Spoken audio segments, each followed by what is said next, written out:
بسم الله الرحمن الرحيم.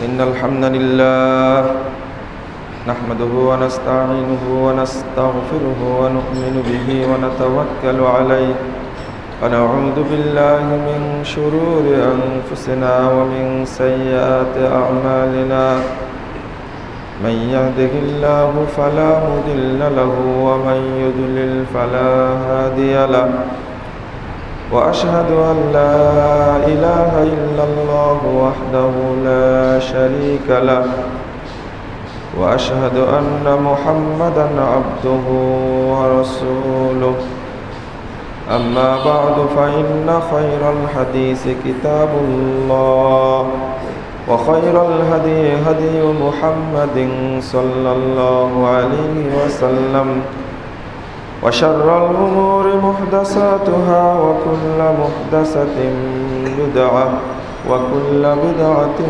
ضلالة وكل ضلالة في النار. فقد قال الله تعالى في كلامه المجيد والفرقان الحميد: أعوذ بالله من الشيطان الرجيم. يا أيها الرسول بلغ ما أنزل إليك من ربك وإن لم تفعل فما بلغت رسالته والله يعصمك من الناس إن الله لا يهدي القوم الكافرين. عن عبد الله بن عمرو رضي الله عنه قال قال رسول الله صلى الله عليه وسلم: بلغوا عني ولو آية وحدثوا عن بني إسرائيل ولا حرج ومن كذب علي متعمدا فليتبوأ مقعده من النار. رواه البخاري. عن سلمة بن أكوع رضي الله عنه قال: سمعت رسول الله صلى الله عليه وسلم يقول: من يقل علي ما لم أقل فليتبوأ مقعده من النار. رواه البخاري. যাবতীয় হামদ সানা মহান রব্বুল আলামিনের জন্য এবং যাবতীয় দরুদ ও তাসলিম বর্ষিত হোক শেষ নবী আহমদ মুজতফা মুহাম্মদ মুস্তাফা সাল্লাল্লাহু আলাইহি ওয়াসাল্লামের প্রতি। সম্মানিত মুসল্লিবৃন্দ, তাবলীগের মূলনীতি এই শিরোনামে আপনাদের সামনে সংক্ষিপ্ত খুতবা পেশ করব ইনশাআল্লাহ। ওয়া মা তাওফীকি ইল্লা বিল্লাহ আলাইহি তাওয়াক্কালতু ওয়া ইলাইহি উনীব। তাবলীগ বা দ্বীনের প্রচার মানুষের জন্য ফরজ দায়িত্ব, যা ছিল নবী রাসূলগণের উপরে। তারা গত হওয়ার পরে বিশেষ করে আমাদের নবী মুহাম্মদ সাল্লাল্লাহু আলাইহি ওয়াসাল্লামের পরে এই দায়িত্ব এসেছে উলামায়ে কেরামের উপরে, যাদেরকে রাসূল সাল্লাল্লাহু আলাইহি ওয়াসাল্লাম নবীদের ওয়ারিস বলে গেছেন। এই দায়িত্ব যথাযথভাবে পালন করা কর্তব্য, বিশেষ করে আলেম যারা, দ্বীনের দায়ী যারা, তাদের উপরে। এরপরে তাদের সহযোগী যারা, তারা তাদেরকে সহযোগিতা করবেন। দেখুন, মুহাম্মদ রাসূলুল্লাহ সাল্লাল্লাহু আলাইহি সাল্লামকে আল্লাহ বলছেন সূরা ইউসুফ 108 নম্বর আয়াত, কুল হাদিহি সাবিলি, হে মুহাম্মদ সাল্লাল্লাহু আলাইহি ওয়াসাল্লাম আপনি বলুন, হাদিহি সাবিলি, এই রাস্তাটা আমার রাস্তা, আদু ইলাল্লাহ আনা ওয়া মান ইত্তাবা'নি, আমি ডাকি আল্লাহর দিকে, আমি এবং আমার অনুসারীরা ডাকে আল্লাহর দিকে, আলা বাসীরা, জাগ্রত জ্ঞান সহকারে। সুবহানাল্লাহ, আল্লাহ মহাপবিত্র। ওয়া আনা মিনাল মুশরিকিন, আমি মুশরিকদের অন্তর্ভুক্ত নই। এই দেখেন আল্লাহ রাব্বুল আলামিন শিখিয়ে দিচ্ছেন মুহাম্মদ সাল্লাল্লাহু আলাইহি সাল্লামকে যে আপনি বলুন আমি এবং আমার সাথীরা যারা আমার অনুসরণ করে তারা ডাকি আল্লাহর দিকে, আলা বাসীরা, দলিল সহ, জাগ্রত জ্ঞান সহ। বিনা দলিলে মানুষকে আহ্বান করি না, যেটা আল্লাহ রাব্বুল আলামিন বলেছেন সেটাই পৌঁছে দিই। বোঝা যাচ্ছে যিনি মূল দায়িত্বে থাকবেন তার উপরে এ বিষয়টা বেশি গুরুত্বপূর্ণ, আর বাকিরা তাদেরকে সহযোগিতা করবেন। তবে এই দাওয়াতের সাথে জড়িত, এই তাবলীগের সাথে সবাইকেই জড়িত থাকতে হবে। যেমন একটা হাদিস পাওয়া যায়, এই দিনে মুহাম্মাদি, দিন ইসলাম মদিনা থেকে সারা পৃথিবীতে বিস্তার লাভ করলো কিভাবে, কোন কারণে? আকাবায়ে কুবরার ভাষণই গোটা পৃথিবীতে ইসলামকে ছড়িয়ে দিয়েছে। যেখানে ছিলেন, প্রথম ছিলেন মাত্র 6 জন যুবক, তারপরে ছিলেন 12 জন যুবক, তৃতীয় বর্ষে ছিলেন 75 জন সাহাবী, 73 জন পুরুষ, 2 জন মহিলা। এই আকাবায়ে কুবরা পাহাড়ের গিরিপথে রাসূল সাল্লাল্লাহু আলাইহি সাল্লাম মদিনা থেকে আগত 75 জন সাহাবীর সামনে যে ভাষণটা দিয়েছিলেন, শপথ নিয়েছিলেন 75 জনের কাছে, কি বলেছিলেন? 5টি বিষয়ের মধ্যে ছিল, তার আগের বছর 12 জন সাহাবীর কাছে বলেছিলেন 6টি বিষয়, সহিহ বুখারীর 18 নম্বর হাদিস আসছে। আর তার পরের বছর 75 জন সাহাবীর সামনে বলেছিলেন 5টি বিষয়। তার মধ্যে একটা বিষয় ছিল ওয়া আন নাকুলা বিল হক আইনামা কুন্না লা নাখাফু ফিল্লাহি লাওমাতা লাইম, আমরা যেখানেই অবস্থান করি সেখানেই হকের দাওয়াত দেব, আমরা নিন্দুকের নিন্দাকে পরোয়া করব না। প্রথম ছিল, আগের দাওয়াত ছিল ব্যক্তিভিত্তিক, পরের বছর 5টি বিষয় বললেন সামাজিক।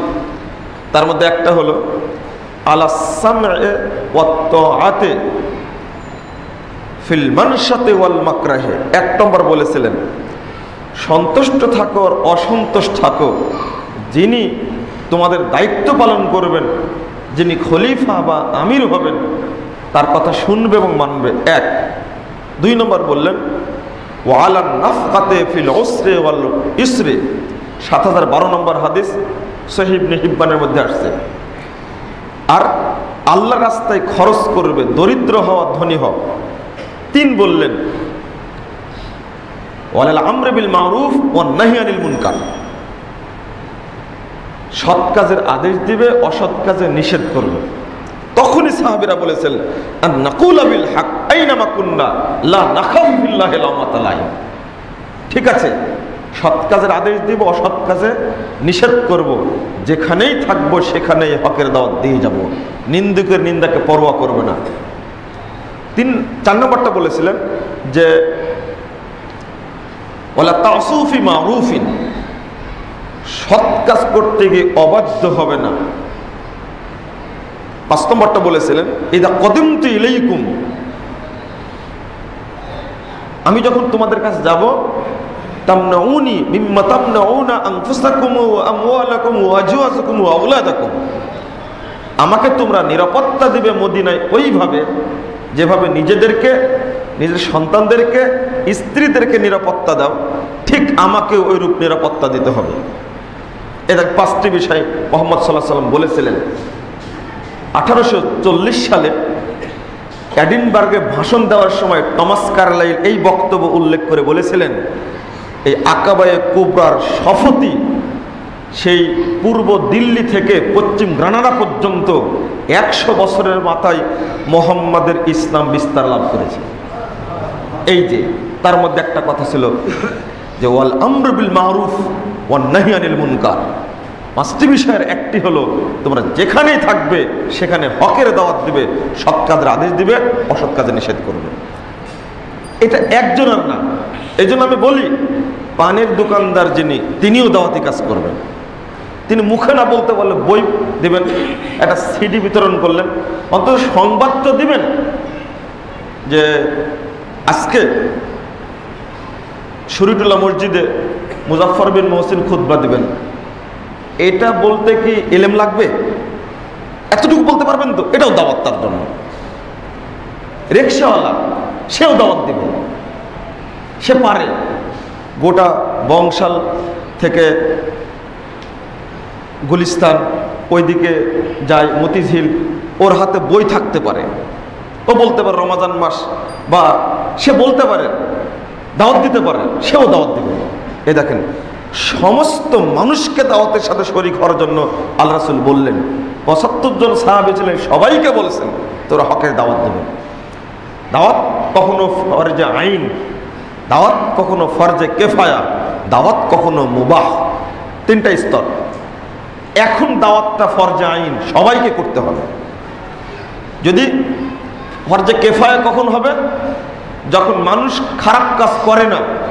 রাষ্ট্র হলো ইসলামের রাষ্ট্র,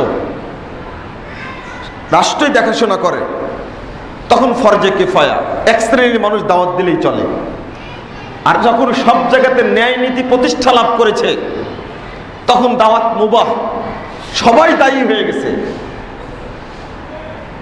আমরা একটা কথা শুনি এবং নিয়মটা দেখি, চীনের সব নাগরিকই নাকি সৈনিক, সব নাগরিকই সৈনিক, দায়িত্ব পালন করে। ঠিক ইসলামের এমন একটা রীতি, সকল স্তরের মুসলিমকে দায়ী হতে হবে, জেনে কথা বলবে। তবে এর কিছু মূলনীতি রয়েছে। সে মূলনীতিটা কি? ওই মূলনীতির মধ্যে থেকেই আপনাকে আমাকে দাওয়াতি কাজ করে যেতে হবে। 1 নম্বর মূলনীতি, যে বিষয়ে দাওয়াত দান করব সে বিষয়ে আমার পূর্ণ জ্ঞান থাকতে হবে। 1 নম্বর, যে বিষয়ে আমি দাওয়াত দেব এই বিষয়ে আমাকে পূর্ণ ধারণা থাকতে হবে, নাহলে দাওয়াত দিতে গিয়ে আপনি বিপাকে পড়ে যাবেন। আপনি দাওয়াত পেশ করতে গিয়ে কখনো দুর্বল হবেন না, দুর্বল হলে আপনার দাওয়াত কাজে আসবে না। যেমন মুহাম্মদ সাল্লাল্লাহু আলাইহি ওয়াসাল্লাম এমন ব্যক্তি, কোনো দিন তার দাওয়াত কারো কাছে হার মানেনি। সিরিয়া থেকে ধার করে নিয়ে আসছে একজন কবিরাজকে, আল্লাহ রাসূলের সামনে এসে বলছে, দেখো মুহাম্মদ, তোমার কি সমস্যা বলো তো? আমাকে তো অনেক টাকা দিয়ে কিনে নিয়ে আসছে তোমাকে ফু দেওয়ার জন্য, ঝাড়ফুঁক করা দেওয়ার জন্য। যে তাই? আচ্ছা ঠিক আছে। রাসূল সাল্লাল্লাহু আলাইহি ওয়াসাল্লাম বললেন, ইন্নাল হামদালিল্লাহ নাহমাদুহু ওয়া নাস্তাঈনুহু মান ইয়াহদিহিল্লাহ ফালা মুদিল্লা লাহু ওয়া মান ইউযলিল ফালা হাদিয়া লাহু ওয়া আশহাদু আল্লা ইলাহা ইল্লাল্লাহ ওয়া আশহাদু আন্না মুহাম্মাদান আবদুহু ওয়া রাসূলুহু। তখন এত বড় কবিরাজ উল্টা বলছে, আইদ মাররা, মুহাম্মদ তুমি কি বললে আবার বলো। তখন আল্লাহ রাসূল আবার বললেন, দ্বিতীয়বার বলার পরে বলছে তুমি আবার বলো। তখন রাসূল সাল্লাল্লাহু আলাইহি ওয়াসাল্লাম আবার বললেন। তখন এবার ওই কবিরাজি বলছে, আমিও সাক্ষী দিচ্ছি যে আশহাদু আল্লা ইলাহা ইল্লাল্লাহ ওয়া আশহাদু আন্না মুহাম্মাদান আবদুহু ওয়া রাসূলুহু।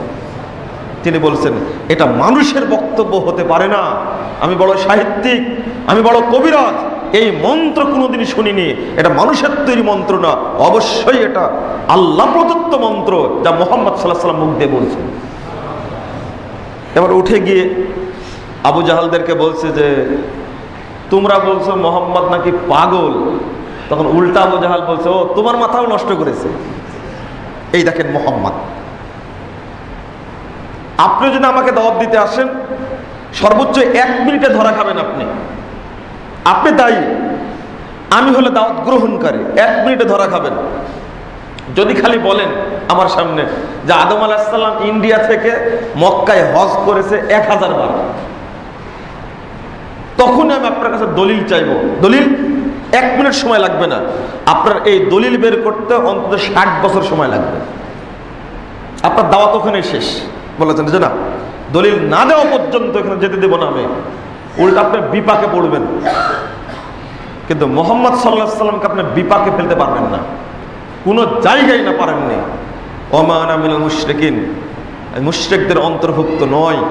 মুহাম্মদ সাল্লাল্লাহু আলাইহি ওয়াসাল্লামকে দিয়ে আল্লাহ বলিয়ে নিচ্ছেন তার দাওয়াত কোনো ক্ষেত্রেই পরাজিত হয়নি, সব ক্ষেত্রে জয়ী হয়েছে। এমন জানতে হবে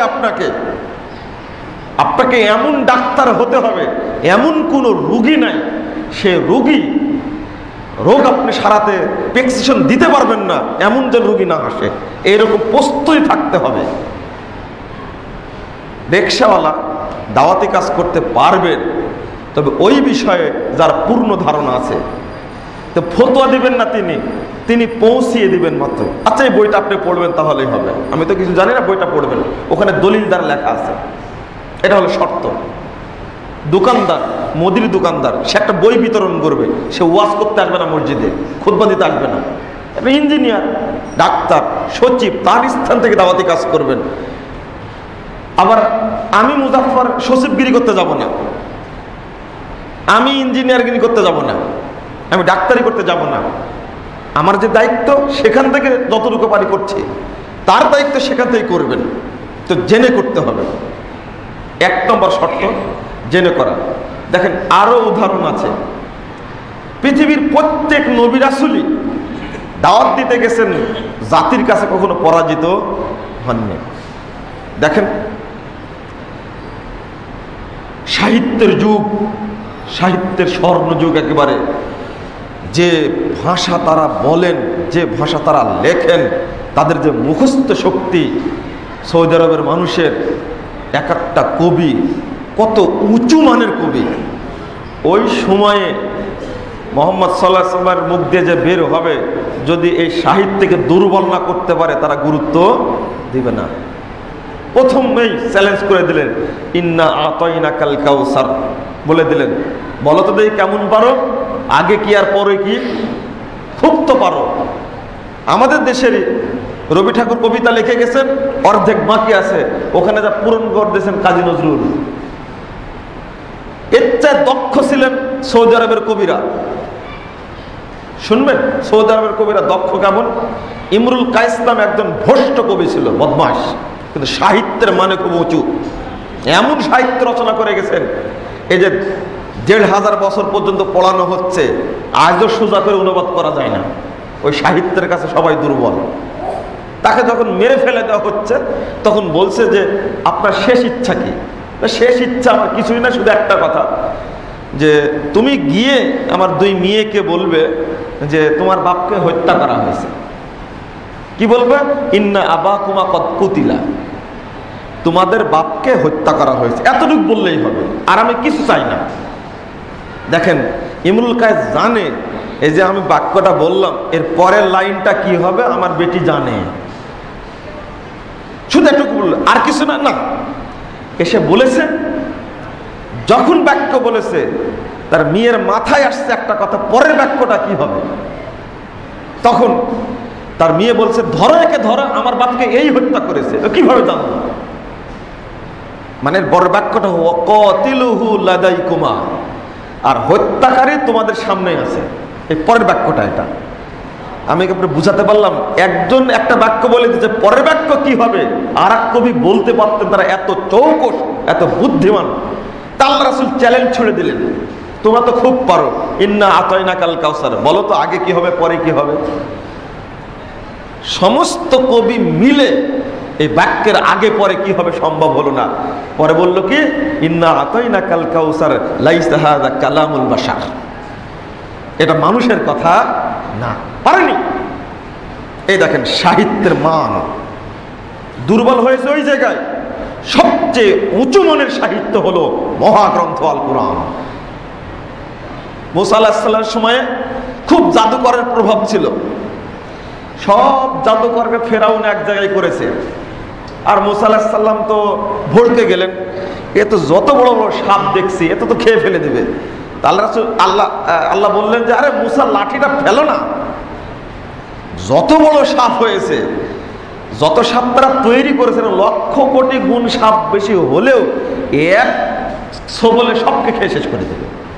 এই দেখেন মুসা আলাইহিস সালামকে সহযোগিতা করলেন আল্লাহ। কোন নবী রাসূল দাওয়াতের ক্ষেত্রে দুর্বল হননি, কোনো যুক্তিতে না, কোনো কথাই না, তাৎক্ষণিকভাবে দুর্বল হয়েছে। তো আপনাকে হতে হবে এইরকম। এই আধুনিক যুগের একজন বিদ্বানকে আমরা দেখলাম, উইলিয়াম ক্যাম্বেল, সে চ্যালেঞ্জ করেছিল কোরআনের মধ্যে 30টা ভুল আছে। 7 বছরের চ্যালেঞ্জকে গ্রহণ করেনি, 7 বছরের চ্যালেঞ্জ গ্রহণ করেনি। ডাক্তার জাকির নায়েক নামে এক লোক, তিনি চ্যালেঞ্জ গ্রহণ করলেন যে আমি এই চ্যালেঞ্জ গ্রহণ করলাম। উইলিয়াম ক্যাম্বেলকে স্বীকার করাই ছাড়েছেন, তার দাবি মিথ্যা দাবি, এটা পারে। এটা আল্লাহ কখনো কখনো দিয়ে থাকেন কারোর মধ্যে, বিশ্ব তার কাছে দুর্বল।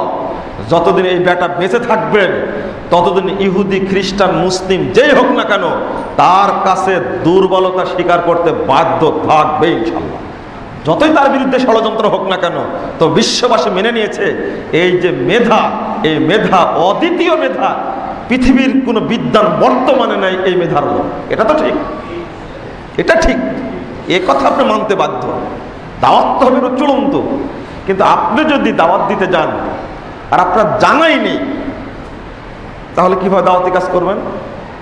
2 নম্বর মূলনীতি, সেটা হলো যে দাওয়াতটা দেবেন সেটা যেন আপনার পক্ষ থেকে না হয়, সরাসরি এটা হতে হবে আল্লাহ প্রদত্ত, সরাসরি আল্লাহ প্রদত্ত। যেমন আল্লাহ বলছেন, আগে যে পয়েন্টটা বললাম এই পয়েন্টের আলোকে 2টা আয়াত বলা যায়, জেনে দাওয়াত দিতে হবে। ওই যে আল্লাহ রাসূল বললেন আলা বাসীরা, আমি জাগ্রত জ্ঞান সহ দাওয়াত দিচ্ছি, আমি দলিল সহ দাওয়াত দিচ্ছি। আরেকটা হলো ফালাম আন্নাহু লা ইলাহা ইল্লাল্লাহ, সূরা মুহাম্মদ 19 নম্বর আয়াত। আপনি জানুন, আগে জেনে নিন আল্লাহ ছাড়া প্রকৃত কোনো ইলাহ নেই। ইমাম বুখারী রাহিমাহুল্লাহ এই আয়াতটা পেশ করেছেন ওই অধ্যায়ে, বাবুল ইলমে ক্বাবলাল কওলি ওয়াল আমাল, কথা বলা আমল করার পূর্বেই জানা, কথা বলা আমল করার পূর্বেই জানা। আর একটা ছোট্ট আয়াত আছে, এটা আপনিও জানেন, সেটাকে ওয়াল আসর ইন্নাল ইনসানা লাফি খুসর ইল্লাল্লাযীনা আমানু, ইল্লাল্লাযীনা আমানু, 4টা বৈশিষ্ট্যের মানুষ ক্ষতিগ্রস্তের মধ্যে না, তার মধ্যে ইল্লাল্লাযীনা আমানু, আই আমানু বিল ইলমি, জেনে যারা ঈমান আনলো, জেনে ঈমান আনতে হবে, না জেনে নয়। 4টা জিনিস আছে এর মধ্যে, আল ইলম, আল আমল সালেহ, আল ইলম ওয়াল আমল ওয়াদ দাওয়া ওয়াস সবর। এই সূরাটার মধ্যে 4টা জিনিস আছে। একটা হলো ইলম, জ্ঞান অর্জন করা, 2 আমল সালেহ করা, আর 3 হলো দাওয়াত দেওয়া, 4 হলো সবর করা। এই 4টা জিনিস থাকতে হবে। তো বলছিলাম ইলম না থাকলে হবে না। 2 নম্বর শর্ত, সেটা হলো যা বলবেন আপনি, যেটা পৌঁছিয়ে দিবেন, সেটা সরাসরি কার প্রদত্ত? আল্লাহর প্রদত্ত হতে হবে। আল্লাহ বলছেন সূরা মায়েদা 67 নম্বর আয়াত, ইয়া আইয়ুহার রাসূল বাল্লিগ মা উনজিলা ইলাইকা মির রাব্বিক, হে রাসূল আপনি পৌঁছিয়ে দিন। কি পৌঁছাবেন? মা উনজিলা, যা নাজিল করা হয়েছে, ইলাইকা আপনার প্রতি, মির রাব্বিক আপনার প্রভুর পক্ষ থেকে। আপনি ব্যক্তিগত কোনো কথা পৌঁছে দিতে পারবেন না, অবশ্যই পারবেন না, অবশ্যই পারবেন না, আপনি খুবই সাবধান। এরপরে আল্লাহ বলেছেন ওয়াইল্লাম তাফআল, আল্লাহ প্রদত্ত দাওয়াত যদি না দাও, ফামা বাল্লাগতা রিসালাতা, তাহলে তুমি রিসালাতের দায়িত্ব পালন করলেন না। আল্লাহু ইয়াসিমুকা মিনান নাস, তুমি দাওয়াত দিয়ে যাও, মানুষের ষড়যন্ত্র, মানুষের আঘাত, মানুষের শত্রুতা থেকে আল্লাহ তোমাকে রক্ষা করবেন, হেফাজত করবেন। তো এই আয়াত প্রমাণ করে যে আপনি নিজের কল্পনা প্রসূত কোনো দাওয়াত মানুষের সামনে পেশ করতে পারবেন না, এটা হারাম, এটা হারাম। শুধু এই কথাই বলেননি, উল্টাও বলেছেন আল্লাহ। উল্টাটা কি? সূরা হাক্কা 43, 44, 45 নম্বর আয়াত দেখুন। আল্লাহ বলেছেন ওয়ালাউ তাকাওয়ালা আলাইনা বাউদাল আকাবিল, মুহাম্মদ সাল্লাল্লাহু আলাইহি সাল্লাম তিনি যদি নিজের পক্ষ থেকে কোনো কথা রচনা করতেন, লা আখাযনা বিলহু বিয়ামিন, আমি ডান হাত দিয়ে তাকে ধরে ফেলতাম, সুম্মা লা কাতানা মিনহুল ওয়াতিন, অতঃপর তার গলাটি কেটে দেহ থেকে বিচ্ছিন্ন করে দিতাম। এটা আল্লাহ বলছেন শ্রেষ্ঠ মানব মুহাম্মদ রাসূলুল্লাহ সাল্লাল্লাহু আলাইহি সাল্লামকে। ইমাম সাহেব তো দূরের কথা, আল্লাহ বলছেন রাসূলকে তুমি যদি উল্টাপাল্টা বলো, নিজের পক্ষ থেকে কোনো কথা বলো, তোমাকে জবাই করে ফেলবো, আমি তোমাকে জবাই করে ফেলবো। এটা আল্লাহ মানব জাতিকে বলেছেন, মুহাম্মদ নিজের পক্ষ থেকে কোনো কথা বলতে পারেন না। আপনি দেখবেন সূরা নাজম 3 এবং 4 নম্বর আয়াত, ওমা ইয়ানতিকু আনিল হাওয়া ইন হুয়া ইল্লা ওয়াহইয়ুহা, মুহাম্মদ সাল্লাল্লাহু আলাইহি ওয়াসাল্লাম নিজের পক্ষ থেকে শারঈ বিষয়ে কোনো কথা পেশ করেন না যতক্ষণ তার কাছে ওহী নাজিল করা না হয়। আর আমরা তো ওহী নাজিল লাগে না, পড়াও লাগে না, মনে যেটা আসে ওইটাই বলি দিই। যেমন কথা দাওয়াত দেই সেটা যুক্তিতেও মেনে না, দলিল তো নাই। কিছুক্ষণ আগে বললাম না, দেখেন প্রচলিত তাবলীগ আর মুহাম্মদ সাল্লাল্লাহু আলাইহি ওয়াসাল্লামের তাবলীগের মধ্যে কত পার্থক্য। ফাজাইলে হজ 40 পৃষ্ঠায় এই কথাটা লেখা আছে। মুহাম্মদ আদম আলাইহিস সালাম এই ইন্ডিয়া থেকে 1000 বার হজ করেছেন, পায়ে হেঁটে, পায়ে হেঁটে 1000 বার হজ করেছেন। আল্লাহর কসম, ফাজাইলে হজ অংশ দেখেন, ওর মধ্যে 40 পৃষ্ঠায় পাওয়া যাবে, অবশ্যই পাওয়া যাবে। চ্যালেঞ্জ করলাম, যদি না থাকে আমাকে জিজ্ঞেস করুন, না হলে মামলা করুন, আমার নামে কোনো আপত্তি নেই। সত্য যাচাই করা হোক। থাকলো কথা। দ্বিতীয় কথা আপনাকে বলছি যে হজ ফরজই হয়েছে ইব্রাহিম আলাইহিস সালামের আমলে, এটা পরে। তার আগে আদম আলাইহিস সালাম বেঁচে ছিলেন কয় বছর? 940 বা 960 বছর। বাকি বয়সটা দিয়ে দিয়েছেন কাকে? দাউদ আলাইহিস সালামকে। এটা জানা কথা, হাদিস দ্বারা প্রমাণিত। তো 1000 বার হজ করলেন কি করে? বয়স তো 60 বছর বা 40 বছর নাই। এক, হজ তো ফরজ হলো, আল্লাহ বলেছেন ওয়াজিন ফিন্নাস বিল হজ, ইব্রাহিম আলাইহিস সালামের আমলে সূরা হজ 27 নম্বর আয়াত। আল্লাহ ইব্রাহিমকে বলতেন হজের সংবাদ দাও, সংবাদ দাও। তো ইব্রাহিম আলাইহিস সালামকে আদমের আগে জন্ম নিয়েছিলেন। 3,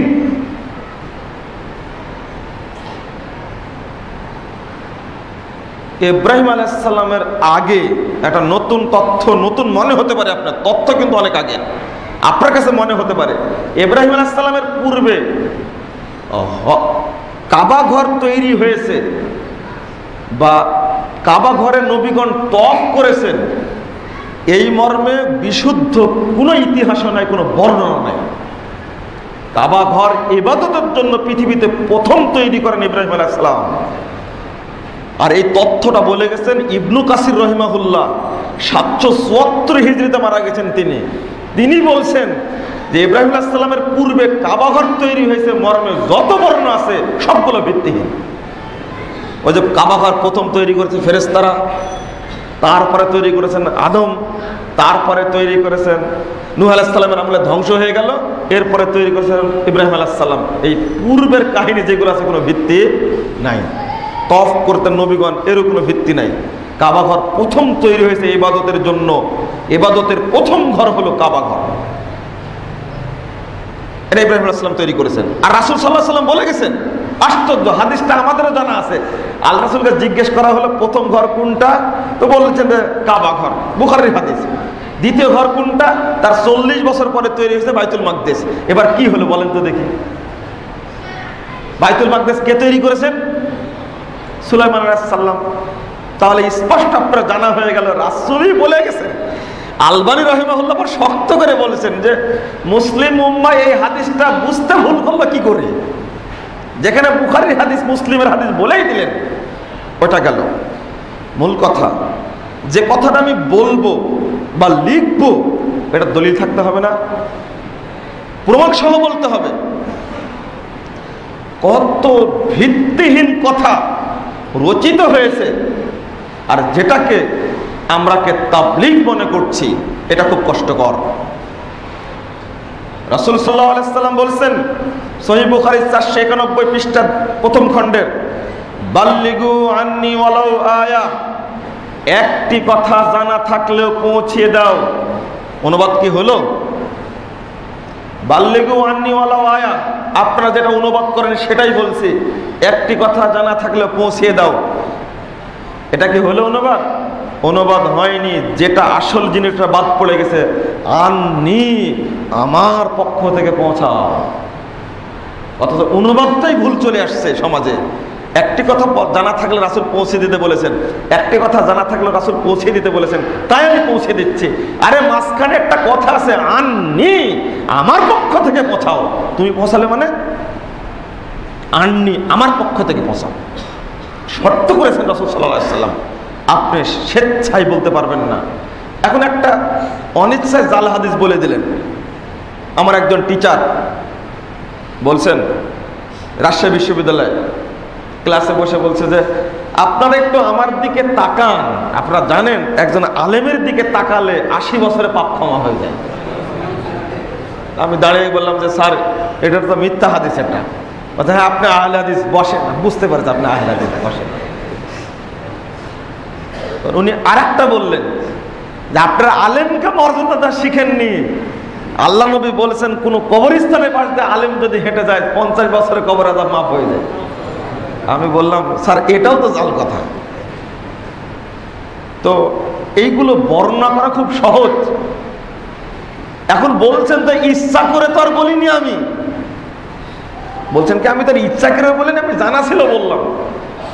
আর আল্লাহ নবী বলেছেন ওমান কাযাবা আলাইয়া মুতাহাম্মিদান ফালইয়াতাবাওয়াহু মাকআদাহু মিনান নার, যে ইচ্ছা করে মিথ্যা কথা বলবে সে যেন তার স্থান জাহান্নামে করে নাই। আমি তো ইচ্ছা করে বলছি না। এ দেখেন এখানে গুজ মারা লাগবে। গুজ মারা বুঝেন? এখানে একটা ঠেক দেওয়া লাগবে।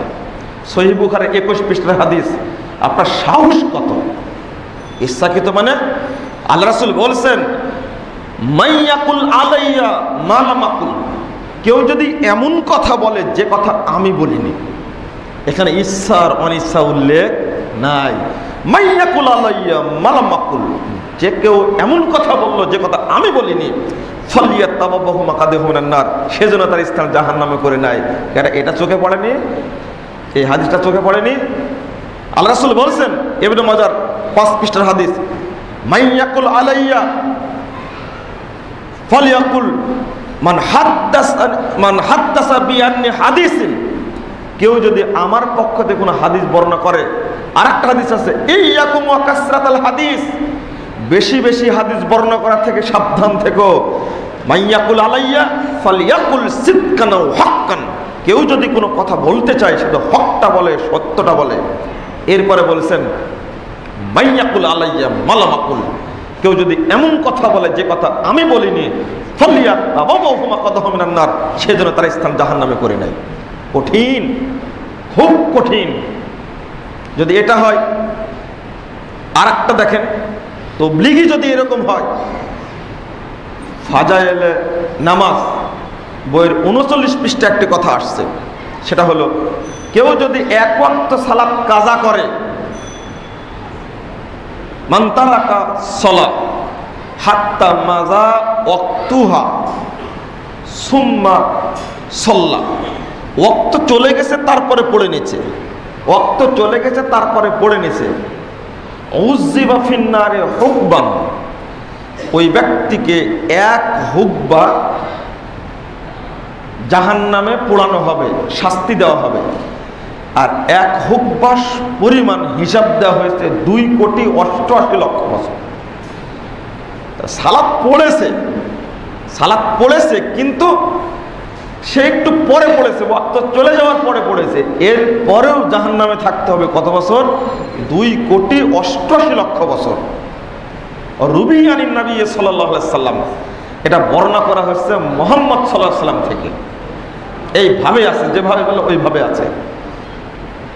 116 পৃষ্ঠা বাংলা, 39 পৃষ্ঠা মূল উর্দু বই।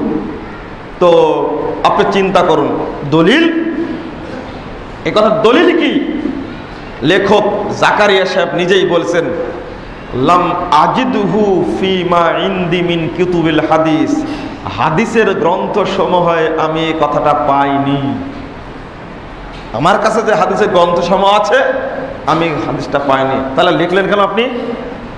তিনি নিজেই যেহেতু বলেছেন পর্যালোচনার প্রয়োজন নাই।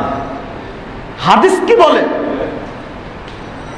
এক ভ্যানওয়ালা, রিকশাওয়ালা, এক কামলা সালাত পড়ে, জহরের সালাত একদিন পড়তে তার দেরি হয়ে গেছে, অথবা সে ঘুমিয়ে গেছিল, ক্লান্ত, পড়তে পারেনি, আসরের টাইমে পড়ে নিয়েছে, অথবা রাত্রিতে পরিশ্রম করেছে, শুয়ে পড়েছে, ফজরের সালাত পড়তে পারেনি, ও পড়ছে কি পরে, হতেই পারে, অস্বাভাবিক কিছু না। যদি এই হাদিস সে শুনে, ও বলবে যে নামাজ না পড়ি জাহান্নামে যাব, থাক। তাহলে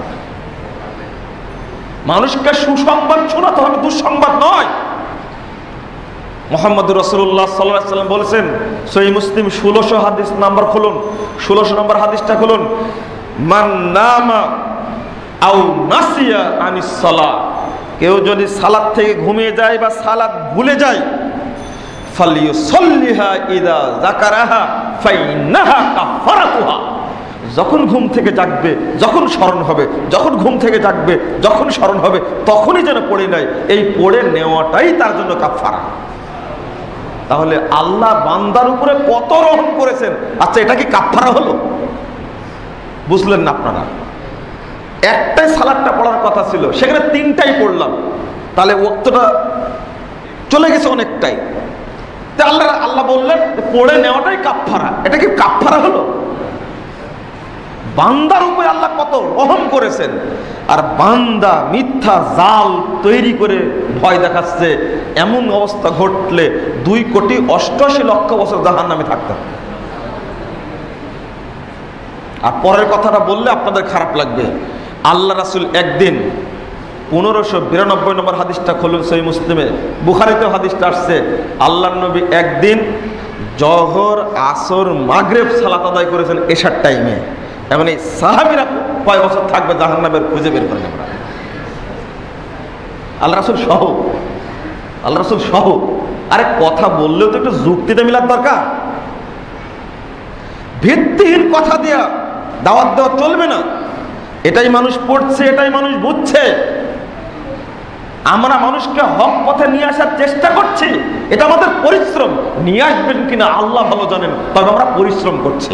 আমরা দারোগা নয়, আমাদের হাতে লাঠি নেই যে আপনাকে পিটায় নিয়ে আসবো, ওটা ওই চিন্তা আমাদের মনে নাই।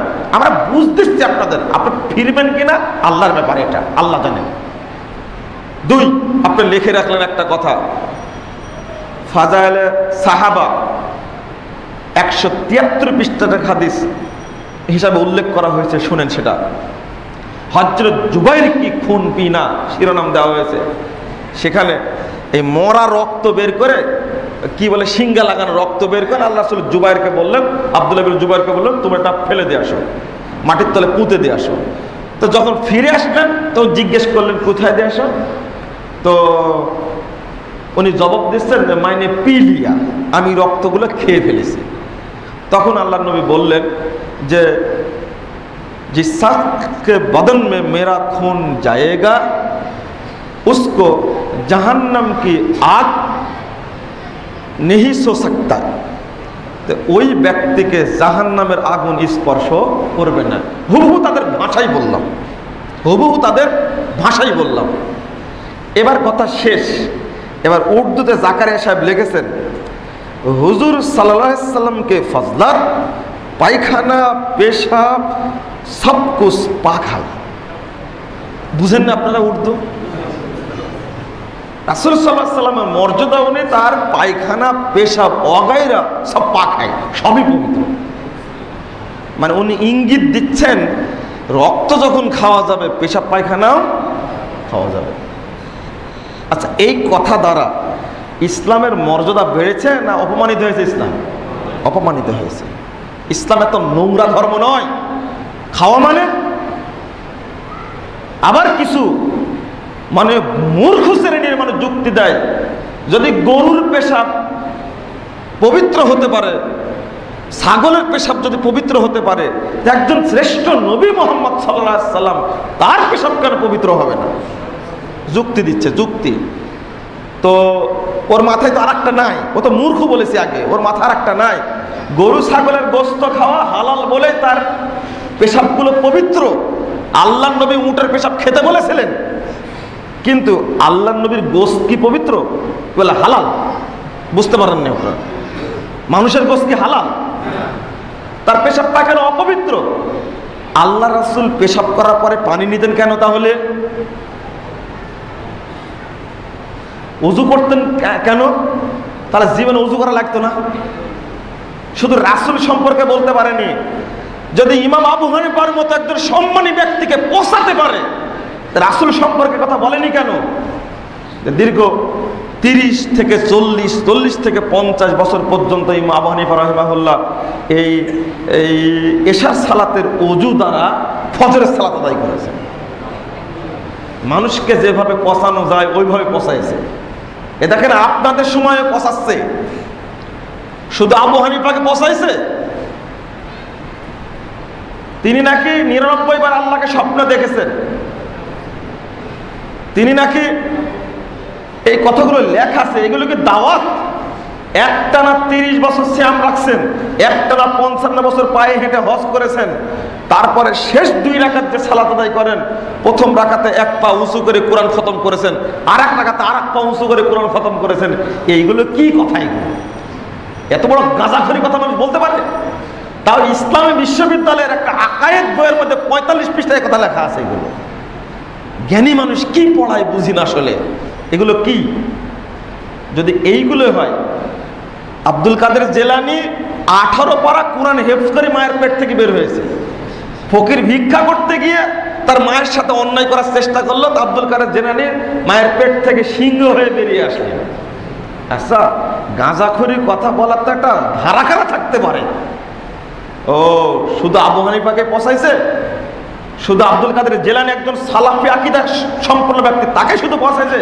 এ দেখেন আপনাদের জগতে, আপনাদের যুগে একজন মানুষ সম্পর্কে তোলপাড় করলো, তাকে নাকি চাঁদে দেখা যাচ্ছে।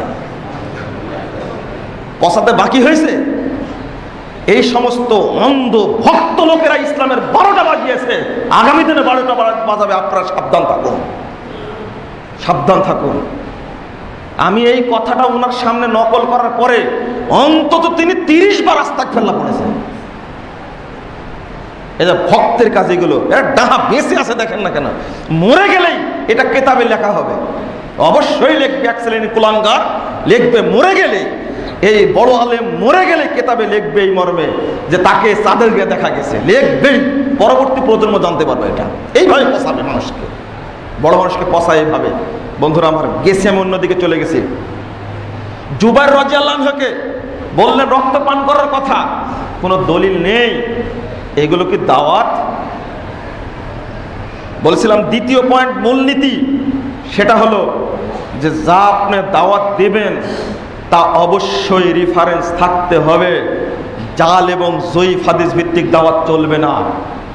আর একটা উদাহরণ আপনাকে দেই, 441 পৃষ্ঠায় ফাজাইলে জিকির বইয়ে উল্লেখ করা হয়েছে, আবু ইয়াজিদ নামে একজন লোক, তিনি একজন তরুণ ছেলেকে চিনতেন ভালোভাবে।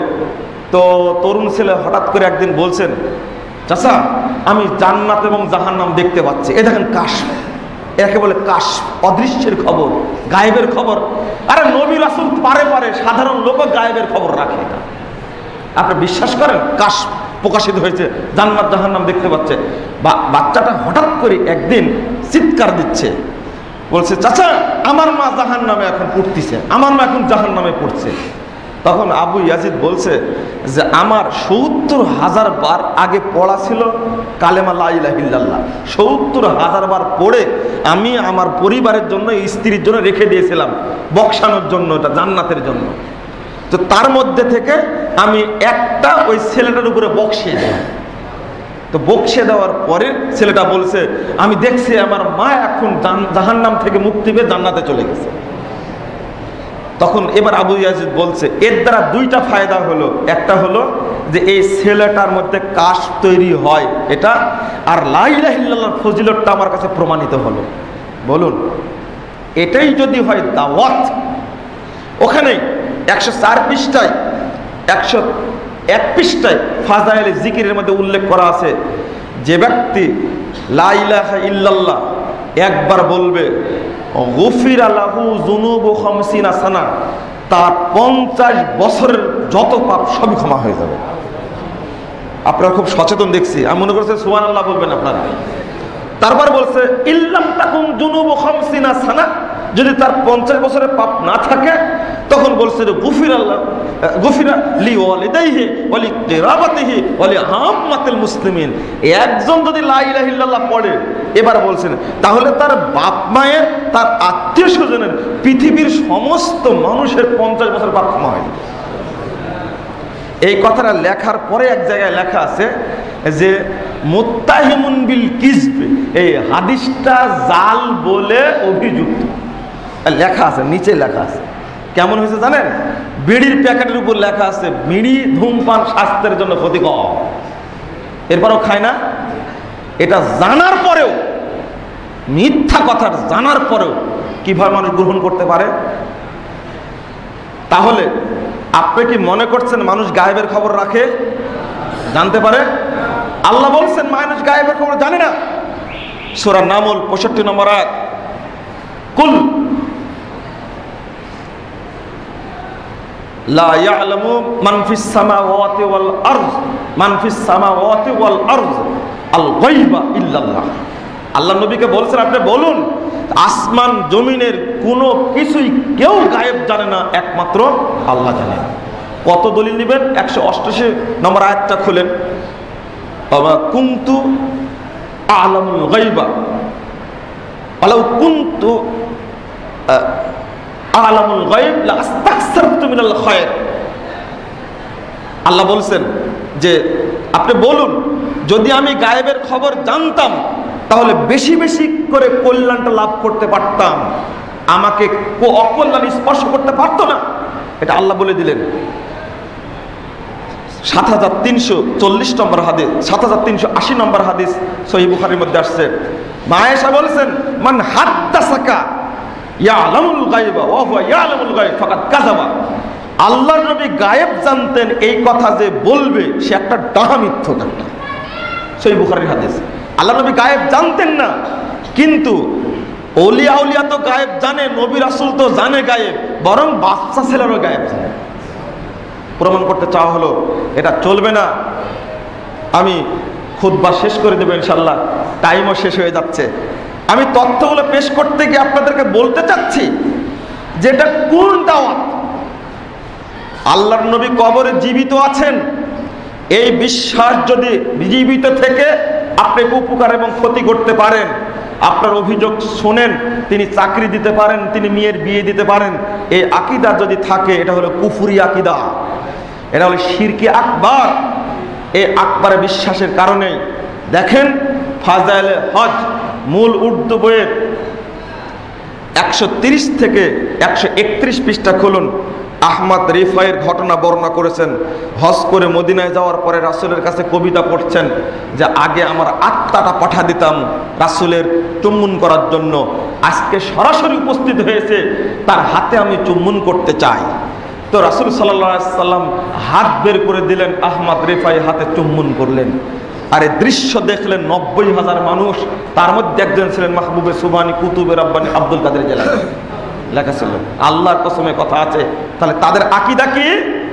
আল্লাহর নবী কবরে কি জীবিত আছেন, মানুষের অভিযোগ অনুযোগ শুনেন। এটা হলো কুফরি আকীদা, এটা শিরকে আকবার, এটা কোনো মুসলমান বিশ্বাস করতে পারে না। বই লেখে প্রচার করছে। আর যারা হজ করতে যাচ্ছে গোটা পৃথিবী থেকে তাদের এই আকীদা ঢুকে যাচ্ছে যে রাসূলের কাছে যা কিছু চাওয়া যায়, মুসাফা করা যায়। আরো যদি আপনি আমাকে বলতে বলেন তাহলে বলা শেষ হবে না, অনেকগুলো আসবে। মূল ভিত্তিটাই, পুরো ঘটনাটা সব স্বপ্নের ঘটনা দ্বারা পরিপূর্ণ। আপনি যদি দেখতে চান সচক্ষে, খুতবার টাইমে বই খুলে দেখার মতো না। আমার একটা বই ভ্রান্তির বেড়াজাল ইকামতের দিন, এই বইটার মধ্যে সব সাজানো আছে, আপনার কোনো কষ্ট হবে না। একবার বাজার থেকে ফাজাইল আমল কিনবেন, তাবলিগি নিসাব কিনবেন, আর পৃষ্ঠা মিলিয়ে দেখবেন, না পেলে আমাকে ফোন দিবেন। এটা হলো আকীদা, এটা হলো অবস্থা। সুন্দরী মহিলাকে আকৃষ্ট করে ইবাদতের দিকে নিয়ে আসা হয়েছে, আল্লাহকে ভয় দেখানো হয়েছে। আর কত যে জালজয়ী কথা আছে তার মধ্যে, তার হিসাব বিকাশ নাই। কেন থাকবে না? মূল যে জায়গাটা মালফুজাতে ইলিয়াস সাহেবের সাক্ষাৎকার, মাওলানা মোহাম্মদ মঞ্জুর নোমানি বইটা লিখেছেন, 51 পৃষ্ঠায় লিখছেন এক জায়গাতে। তিনি বলছেন ঘুমানোর সময় বেডে শুয়ে থেকে তার কাছে সাক্ষাৎকার দিচ্ছেন যে আজকাল মুসফার উলুমে সহিহা কা ইলকা হতা হয়, আমার উপরে সহি এলেম নাজিল হচ্ছে। তো কোশিশ করো মুঝে নীন্দ জিয়াদা আয়ে, যেন আমি চেষ্টা করতে থাকলাম যেন ঘুম বেশি আসে। তো হাকিম সাহেব আর ডাক্তার কি মশওয়ারে সে মেরে সের পর তেল মালিশ করায় তাকে নীন্দ মে তারাক্কিয়া গাই। তখন ডাক্তার আর কবিরাজের পরামর্শে মাথায় তেল মালিশ করা হলো, তখন ঘুমের মধ্যে ডুবে গেলাম একে। যার ঘুম বেশি হয় উল্টা পাল্টা সে স্বপ্ন দেখে। এরপরে বলছেন আপনি ফরমায়া ইস্তাবলিগকা তরিকা ভি খুয়াব মে মুনকাশে হুয়া হয়। এই তাবলিগের তরিকাটাও তার উপরে নাজিল হয়েছে স্বপ্নে। এটা হলো স্বপ্নের ধর্ম, যে না এই ধর্ম দ্বারা তাবলিগ চলবে না। আজকে বিভ্রান্তির মূলে রয়েছে এই সমস্ত স্বপ্নের ধর্ম। অধিকাংশ কথাই স্বপ্নের কথা। দেখবেন আপনি আল্লাহ রাসূল, আলী এবং আবু বকর, তিনজন ব্যক্তি একজন ব্যক্তির কাছে আসছে, ঘুমন্ত ব্যক্তির কাছে। তো বলছে যে কি ব্যাপার? রাসূলের কাছে বলছে আমি খেতে পাইনি। তুমি খেতে পাওনি কেন? তখন আল্লাহ রাসূল বলছেন আলীকে একটা রুটি দাও। তা রুটি ওই ব্যক্তি খেতে থাকলো স্বপ্নে। জাগার পরে দেখছে যে অর্ধেক খেয়েছে আর অর্ধেক তার হাতেই আছে। এটা ফাজাইল হজবের মধ্যে লেখা আছে, 128 পৃষ্ঠা লেখা আছে। সবে যদি স্বপ্নের কাহিনী হয় এভাবে, আপনি দাওয়াতি কাজ করলেন কি দ্বারা? না, শেষ কথা যেটা আপনাদের সাথে, যে সেটা হলো আল আমরু বিল মারুফ ওয়ান নাহি আনিল মুনকার। তাবলীগের একটা মূলনীতি হলো সৎ কাজের আদেশও দিতে হবে, অসৎ কাজ থেকে নিষেধ করতে হবে। দুইটাই করতে হবে। শুধু পজিটিভ কথা বলবেন এটা ইসলাম মানে না, নেগেটিভ পজিটিভ দুইটাই বলতে হবে। এটা শরীয়তের মূলনীতি, এটা দাওয়াতের মূলনীতি। আপনাকে দাওয়াতের মূলনীতি রেখে এগিয়ে যেতে হবে। জাল এবং জয়ীফ হাদিস দ্বারা দাওয়াত দেওয়া যাবে না। একেবারে কোরআন এবং সুন্নাহ ভিত্তিক যেটা বলা হয়েছে, যে ব্যক্তি 1 ওয়াক্ত সালাত জামাতে আদায় করবে ওই ব্যক্তি 3,35,54,432 গুণ নেকি পাবে। কি বুঝলেন আপনারা? যে ব্যক্তি জামাতে সালাত আদায় করবে সে 25 গুণ 27 গুণ নেকি পাবে, তাই না? এটা 660 নম্বর হাদিস খুলেন, আবু দাউদ আসছে। আর ওখানে লেখা হয়েছে 104 পৃষ্ঠায় লিখছে, বাংলা ফাজাইল আমলের মধ্যে লিখছে, যে ব্যক্তি জামাতের সাথে সালাত আদায় করবে এই ব্যক্তি 3,35,54,432 গুণ নাকি বেশি পাবে। এ কি হলো? এটা একটা গুণ করে যোগ ভাগ করে তৈরি করা হয়েছে। এটা এই সমস্ত ফজিলতের আশায় ইবাদত করা যাবে না। শেষ কথা হলো এই, যে আপনি কাল কিয়ামতের মাঠে আপনার হাসর নাসর হবে কার সাথে? এটা আমার প্রশ্ন, কোনো প্রশ্ন নয়, শেষ প্রশ্ন এটা। আপনার কিয়ামতের মাঠে হাসর নাসর হবে কার সাথে? যদি মুহাম্মদ সাল্লাল্লাহু আলাইহি সাল্লামকে অনুসরণ করেন তাহলে হাসর হবে আপনার মুহাম্মদ সাল্লাল্লাহু আলাইহি সাল্লামের সাথে। আর তিনি ব্যতীত আর যতই থাক না কেন, অন্য কোনো ব্যক্তির অনুসরণ করলে আল্লাহ কালকে ঘোষণা দেবে কিয়ামত, দুনিয়ায় যে যারা আনুগত্য করেছো আজকেও সে তার আনুগত্য করো। তখন আমার কি হবে? তখন আমার অবস্থা কি হবে? ইয়াউমা নাদু উনাসিন কুল্লা উনাসিন বিইমামিহিম, ইয়াউমা নাদু কুল্লা উনাসিন বিইমামিহিম। সূরা বানী ইসরাঈল ৭১ নম্বর আয়াত। আল্লাহ বলছেন কাল কিয়ামতের মাঠে প্রত্যেক ব্যক্তিকে আমি নেতা সহ আহ্বান করব। এখানে ইমাম ইবনু কাসির রাহিমাহুল্লাহ আলোচনা করতে গিয়ে বলছেন ফা আকবারু শারফিন লি আহলিল হাদিস লিআন্না ইমামাহুমুন নবী সাল্লাল্লাহু আলাইহি ওয়াসাল্লাম। এই আয়াতের মধ্যে আহলে হাদিসদের মর্যাদা খুঁজে পাই আমরা, কারণ কাল কিয়ামতের মাঠে তাদের ইমাম হবেন এক ব্যক্তি, তিনি হলেন মুহাম্মদ সাল্লাল্লাহু আলাইহি ওয়াসাল্লাম। আমার ইমাম যেন মুহাম্মদ সাল্লাল্লাহু আলাইহি ওয়াসাল্লাম হয়, এটা হলো চাওয়া এবং পাওয়া, আর কিছু চাওয়া পাওয়া নয়। আমি সুপারিশ পাবো রাসূলের, আমি কাউসারের পানি পান করব, আমি কবরে গিয়ে দাপটের সাথে ফেরেশতাকে বলবে যে আমার নবী ছিলেন মুহাম্মদ সাল্লাল্লাহু আলাইহি ওয়াসাল্লাম, আমার দ্বীন ছিল ইসলাম, আমার আল্লাহ ছিল, আমার প্রভু ছিলেন আল্লাহ। আমি দাপটের সাথে বলবো, ফেরেশতা খুশি হয়ে বলবে ওমাই ইউদ্রিকা, তুমি কিভাবে জানলে, তুমি কিভাবে জানলে? তখন বেটা বলবে এবার এ দেখেন মৃত্যু ব্যক্তি কত পাওয়ার, বলবে কারণ তো কিতাব আল্লাহ, পারবো না মানে আমি আল্লাহর কিতাব পড়েছিলাম, ও সাদ্দাকতু বিহি ওয়া আমানতু, আমি সত্যায়ন করেছিলাম, তার প্রতি ঈমান এনেছিলাম। আপনি কি বলবেন? আপনি কি বলবেন? আপনি বলবেন ওখানে বলার সাহস হবে? ফাজাইলে আমল পড়েছিলাম, আমি বেহেশতে জোর পড়েছিলাম, আমি নিয়মুল কোরআন পড়েছিলাম, আমি পড়েছিলাম কি আর একটা বলেন কি ভুলে গেলাম, না আমি ভুলে যাচ্ছি, মকসুদুল মুমিন ভুলে গেছি, এটা আমি মকসুদুল মুমিনিন পড়েছিলাম। চলবে না, এটা চলবে না। আপনাদের সতর্ক করে গেলাম এই মর্মে যে আপনারা দাওয়াতি কাজ করুন দলিলের ভিত্তিতে, কখনো যেন বিপাকে আমরা না পড়ি। আল্লাহ তুমি আমাদেরকে হেফাজত করো, আল্লাহ আমিন। আল্লাহ মানুষকে মুহাম্মদ সাল্লাল্লাহু আলাইহি ওয়াসাল্লামের প্রকৃত তাবলীগ বুঝার তৌফিক দান করো, আমিন। কাল কিয়ামতের মাঠে যেন আমাদের নেতা হন মুহাম্মদ সাল্লাল্লাহু আলাইহি ওয়াসাল্লাম, আল্লাহ তুমি সেই ব্যবস্থা করো, আল্লাহ আমিন। আকুলু কওলি হাদা আস্তাগফিরুল্লাহ লি ওয়া লাকুম ওয়া লিসাইরিল মুসলিমিন।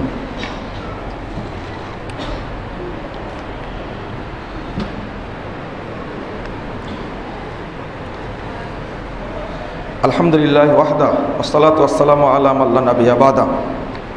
আল্লাহুম্মা সাল্লি আলা মুহাম্মাদ ওয়া আলা আলি মুহাম্মাদ কামা সাল্লাইতা আলা ইব্রাহিম ওয়া আলা আলি ইব্রাহিম ইন্নাকা হামিদুম মাজিদ। আল্লাহুম্মা বারিক আলা মুহাম্মাদ ওয়া আলা আলি মুহাম্মাদ কামা বারাকতা আলা ইব্রাহিম ওয়া আলা আলি ইব্রাহিম ইন্নাকা হামিদুম মাজিদ। সম্মানিত মুসল্লিবৃন্দ, গত 17 তারিখে আব্দুল মজিদ নামে এক ব্যক্তি ইন্তিকাল করেছেন। আপনাদের এই ফাঁড়ির গলির বাসিন্দা মনে লিখেছেন, জি জি মারা গেছেন। তিনি তার রুহের মাগফিরাতের জন্য আপনারা দোয়া করবেন। আল্লাহ যেন তাকে কবরে আযাব মাফ করেন, আমিন। আল্লাহ যেন তাকে ক্ষমা করেন, আমিন। আল্লাহ যেন তাকে জান্নাতের সদস্য হিসেবে কবুল করে নেন, আমিন। রব্বানা আতিনা ফিদ দুনিয়া হাসানা ওয়া ফিল আখিরাতি হাসানা ওয়া কিনা আযাবান নার। আল্লাহুম্মা আইজ্জিল ইসলাম ওয়াল মুসলিমিন, আল্লাহুম্মা আইজ্জিল ইসলাম ওয়াল মুসলিমিন। বন্ধুরা আমার, আমি আপনাদের কাছে সময় অনেক বেশি নিয়েছি, এরপরেও দুইটা কথা বলছি। আজকে নির্ভেজাল তাওহীদের দাওয়াত একবার হুমকির মুখে, যদিও আল্লাহ তার দাওয়াতকে টিকে রাখবেন, ইনশাআল্লাহ তিনি টিকে রাখবেন। বিভিন্ন খোঁজখবর শুনছেন, আসলে আমাদের দিনী ভাই, গতকালকে একটা ফোন পেয়ে খুবই কষ্ট পেয়েছি, তাই আপনাদের সাথে শেয়ার করছি। এই মর্মে আমাদের দিনী ভাই গোটা পৃথিবীতে হকের দাওয়াতটা দিয়ে যাচ্ছিলেন, বাংলা ভাষায়, উর্দু ভাষায়, ইংরেজি ভাষায়, চীনা ভাষায়, মানুষের ঘরে ঘরে দাওয়াত পৌঁছার ব্যবস্থা করেছিলেন। তিনি এখন বিপদগ্রস্ত। আমরাও কখন বিপদগ্রস্ত হয়ে যাব তা বলা যায় না। হক কথা বলা যেমন কঠিন, মানা তেমনি আরও কঠিন। আপনারা গোটা পৃথিবীর সকল নির্ভেজাল তাওহীদের দায়ীদের জন্য অন্তর খোলা দোয়া করবেন, আল্লাহ যেন তাদেরকে হেফাজত করেন। আল্লাহ সর্বশক্তিমান, তিনি সব ব্যবস্থা করতে পারেন। তার কাছে কোনো জিনিস কঠিন নয়, সবই সহজ তার কাছে, কোন বললেই হয়ে যায় তার কথা। আল্লাহ যেন সকল দায়ীকে হেফাজতের ব্যবস্থা করেন, আল্লাহ আমিন। আল্লাহ যেন নির্ভেজাল তাওহীদের দাওয়াতটাকে যেন আরো উন্মুক্ত করে দেন। আমি বিশ্বাসী জাকির নায়কের চ্যানেলের চেয়ে আরো উন্নত মানের চ্যানেলের ব্যবস্থা আল্লাহ করতে পারেন, আল্লাহ সেটা করতে পারেন। ফেরাউনের কাছে যদি মূসা মানুষে বড় হয়, ফেরাউনের কাছে যদি মূসা মানুষে বড় হয়, ফেরাউনের কাছে যদি পৃথিবীর বড় শাসকের কাছে যদি মূসা আলাইহিস সালাম বড় হয়, যদি আবু তালেবের কাছে মোহাম্মদ নিরাপদ থাকে, আমি বিশ্বাস করি এই পৃথিবীর দাওয়াতও একজন জালেমের কাছে রক্ষা পেতে পারে। আল্লাহ তুমি ব্যবস্থা করো, আল্লাহ আমিন। এটা অস্বাভাবিক কিছু না, আল্লাহর কাছে আমরা মনে করি আল্লাহ ব্যবস্থা করতে পারেন। আল্লাহ তুমি নির্ভেজাল তাওহীদের দাওয়াতের পথটাকে তুমি সহজ করে দাও, আল্লাহ আমিন। আল্লাহ তুমি দায়ীদেরকে হেফাজত করো, আল্লাহ আমিন। আজকে কুরআন এবং সুন্নাহর অনুসারীদেরকে জঙ্গি বানানোর জন্য, চরমপন্থী বানানোর জন্য গভীর চক্রান্ত চলছে, গভীর ষড়যন্ত্র চলছে। আল্লাহ তুমি সবই জ্ঞাত, আমরা জানি ইতিহাস। আমাদের উহাবি বলে ব্রিটিশ বিরোধী আন্দোলন ঠেকাতে পারেনি, আমাদের উহাবি বলে ইংরেজদের হাতে গ্রেফতার করানোর ষড়যন্ত্র করে টিকতে পারেনি। আহলে হাদিসরাই জয়ী হয়েছে, তারা ব্রিটিশদেরকে তাড়াতে বাধ্য করেছেন, দেশ স্বাধীন হয়েছে, দেশ এখন উন্মুক্ত। আজকেও যারা আমাদেরকে জঙ্গি চরমপন্থী সন্ত্রাসী বানানোর চেষ্টা করছে তারাই পরাজিত হবে, আহলে হাদিসদের দাওয়াতই জয়লাভ করবে ইনশাআল্লাহ। আমরা ধৈর্য ধারণ করছি, আল্লাহর কাছে সহযোগিতা চাচ্ছি। আল্লাহ তুমি আমাদের উপর রহমত নাজিল করো, আল্লাহুম্মা আমিন। اللهم اعز الاسلام والمسلمين، اللهم اعز الاسلام والمسلمين وانصر عساكر الموحدين